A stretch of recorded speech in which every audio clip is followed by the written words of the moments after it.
buenas a todos, como ya sabéis ha comenzado la nueva temporada de Puy du Fou España y coincide con el primer aniversario de su inauguración.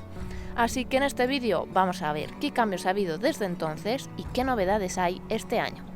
El primer cambio que vemos tras cruzar la Puerta del Sol es este adoquinado que hicieron el año pasado en la Puebla Real. Lo pusieron tiempo después de la inauguración, de hecho vais a ver imágenes de cómo era en un primer momento con el suelo únicamente de arena y se nota bastante la diferencia. De hecho, no es el único añadido en la Puebla, y es que en el primer callejón de la izquierda también añadieron toldos para ganar una zona de sombra y cobijo y así poder poner terraza. Cuando en un primer momento no había nada y era una calle vacía, así que como estáis viendo, estos cambios le han dado más presencia y realismo a la zona. Uno de los problemas que se dejaron entrever al inaugurarse el parque es que había poca sombra y en días de calor iba a ser muy complicado estar a resguardo. Pero era algo tan evidente que pronto empezaron a ponerle solución e instalaron 5.000 metros de pérgolas y este año van a sumar otros 2.000 metros.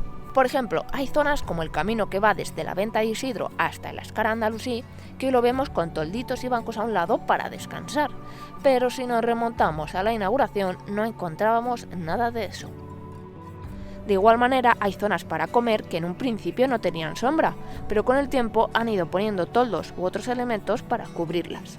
E incluso también podemos encontrarnos algún merendero nuevo como este que se encuentra muy próximo al Vagar de los Siglos.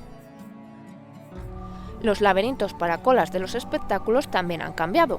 Lo más destacable es el de Allende, que se amplió, se pusieron toldos, se reubicó la entrada y se intercambiaron de sitio la cola del pase emoción y la cola normal. Pero si nos fijamos en las imágenes de la inauguración tenía el laberinto sin cubrir y su longitud no era muy grande, así que la cola llegaba a salirse de él. Por otro lado, este año han aumentado el laberinto de Cetrería de Reyes y ahora la entrada se encuentra entre los baños del Escar y el Mesé del Siriap.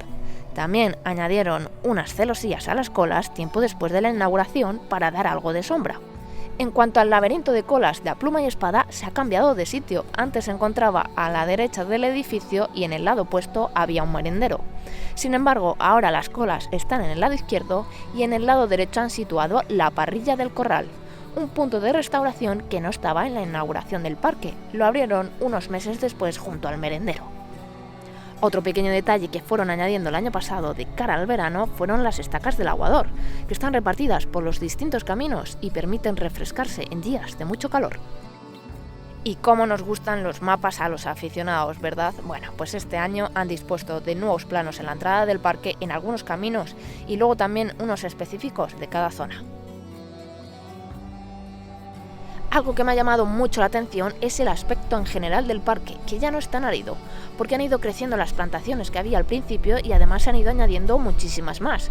Este año concretamente han llegado a las 30.000 nuevas plantaciones.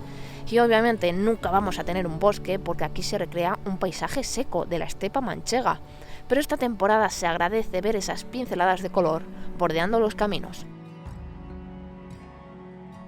Este año muchos puestos, talleres o puntos de restauración han cambiado de nombre, de localización o de temática, pero gran parte de esos cambios se concentran en la Puebla Real y en el Arrabal, así que si os parece vamos a ver lo más destacado. En la Puebla encontramos algún puestecillo nuevo y como principal novedad la taberna del Sefardí, que ocupa el lugar de la antigua tienda El Sibarita, que se ha trasladado donde se situaba antes la dulcería de María. Y la dulcería, a su vez, ha ocupado el lugar del taller de Don Serapio, que desaparece definitivamente. Por otra parte, el amanuense iluminador, donde Ildefonso copiaba antiguos manuscritos, ha dado paso a una tienda de jabones y otros productos para el baño. Estos son algunos de los cambios más destacados de la Puebla, pero si pasamos al Arrabal hay uno que llama mucho la atención, y es que el año pasado teníamos el taller del tintorero, donde vendían tapas y pinchos, pero este año ha sufrido un cambio espectacular, y es que se ha renovado casi por completo, pasando a ser Los Fogones del Tintorero, un restaurante con menú y servicio en mesa. Otra de las novedades del Arrabal sería esta zona de mesas, que tiene una parte techada y otra al aire libre, y se encuentra al lado de la Puerta del Azacán, la antigua puerta que daba acceso al Sueño de Toledo. Y hasta aquí el resumen de los cambios que ha sufrido Puy du Fou en el último año, un parque que sin duda está en constante evolución.